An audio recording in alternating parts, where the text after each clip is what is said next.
وبإذن الله هيبقى مضاد فيروسي وهيبقى رافع مناعة ممتاز.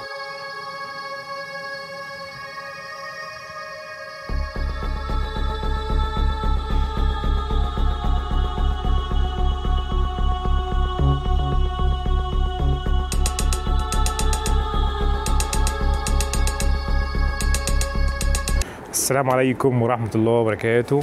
بسم الله والصلاة والسلام على رسول الله. اللهم صل وسلم وبارك على سيدنا محمد. من قناتكم قناة طبيب الطيور ابراهيم زيادة. احييكم جميعا كل مشتركينا المحترمين. عاملين ايه يا جماعة؟ يا رب تكونوا بخير.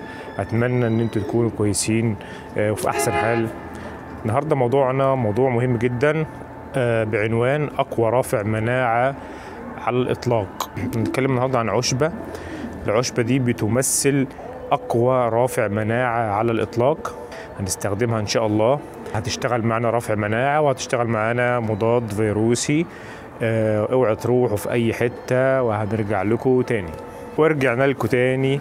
النهارده ان شاء الله موضوعنا الفيديو بتاعنا بعنوان اقوى رافع مناعة على الاطلاق. هنستخدم النهارده ان شاء الله رافع مناعة كويس جدا هنضيفه على الكلفة بتاعتنا. باذن الله هيبقى مضاد فيروسي وهيبقى رافع مناعة ممتاز. نستخدم يا جماعة العشبة دي زي ما انتم شايفين. الشطة دي هنطحنها، الشطة الحمراء، وهنستخدم معلقة صغيرة على كل 20 كيلو كلفة. معلقة صغيرة على كل 20 كيلو كلفة، من 15 ل 20 كيلو كلفة. هنمشي بيها باستمرار إن شاء الله. هتبقى وقاية عندنا ممتازة من الفيروسات، لأن الشطة بيشتغل كرافع مناعي ومضاد فيروسي قوي. وطبعا عن تجارب وبنستخدمه اكتر يا جماعه في الدواجن وبيجيب نتيجه كويسه جدا. طبعا مع الحمام هيجيب برضو نتيجه ممتازه وجربناه اكتر من مره. الجرعه بتاعته زي ما قلت لكم معلقه صغيره كل 20 كيلو كلفه، ونمشي بيها باستمرار ان شاء الله. هتبقى وقايه عندنا ممتازه.